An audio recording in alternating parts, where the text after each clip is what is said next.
You're standing in a hole in the ground in northern France. The hole is 6 feet deep, 2 feet wide. It stretches for hundreds of miles in either direction. There are 700,000 men in holes just like this on your side. There are roughly the same number on the other side, 200 yards away, in their own holes. You haven't slept in 19 hours. The water at the bottom of the trench is up to your shins. The man next to you hasn't taken his boots off in 11 days, because if he does, his feet will swell so badly he won't be able to put them back on. Welcome to 1916. You have a 1 in 3 chance of dying here in the next 12 months. But not from what you'd expect. Most of the men who died in the First World War weren't killed by bullets or shells or poison gas. They were killed by the trench itself. To survive, you'll need to learn things that aren't in any military manual. This is the story of how soldiers actually stayed alive in World War I, explained simply. The historian Peter Hart, who has spent over 30 years interviewing the last surviving veterans of the First World War, has argued that survival in the trenches came down to small, repeated rituals, tiny daily habits most people today would consider insane. Here are the strangest ones. The first was sock care. Trench foot, a fungal infection caused by feet sitting in cold water for days, disabled more soldiers in 1914 than enemy fire did. By 1917, the British Army had made sock changes a punishable offense if neglected. Men were ordered to change their socks at least 3 times a day. Officers carried out personal inspections. Soldiers rubbed whale oil into their feet every morning. A British sergeant named Harry Patch, who lived to be the last surviving combat soldier of the war, said in his memoirs that he survived 4 months on the front line because his mother sent him fresh wool socks every week from Somerset. Other men in his unit who didn't get socks from home lost toes, then feet, then their lives. The second was lice removal. Every soldier in every army had body lice within 48 hours of entering the trenches. The lice carried trench fever, a debilitating illness that took men out of action for weeks at a time. There were no working pesticides, no showers, no clean uniforms. So men invented their own solution. They called it chatting. 2 soldiers would sit across from each other, run a candle flame slowly along the seams of each other's uniforms, and listen for the popping sound of lice eggs bursting in the heat. It became a social ritual. Friendships were built around it. Some units had official chatting hours every evening. The third was sleeping while standing up. In active trench sectors, lying down was dangerous. A shell could land at any time.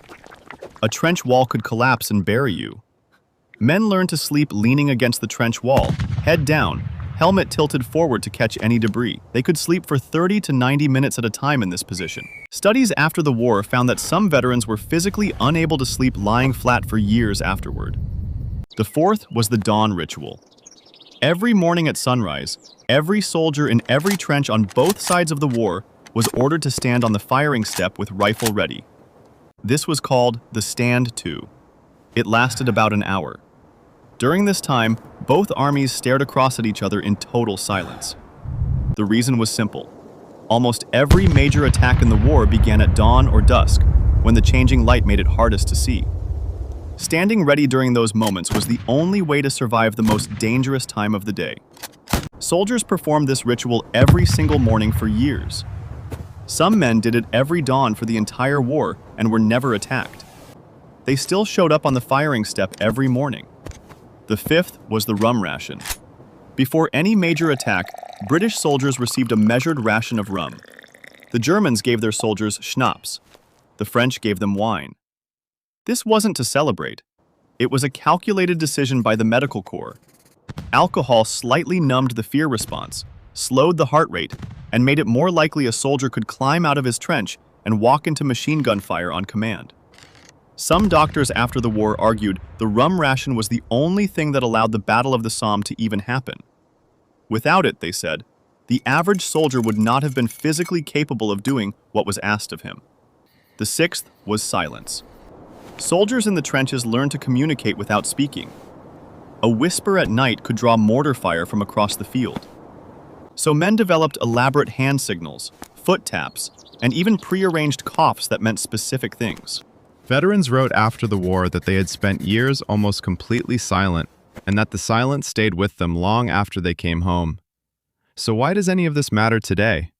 Because the First World War was the first time in human history that an entire generation of young men was placed in a survival situation that lasted, without break, for years.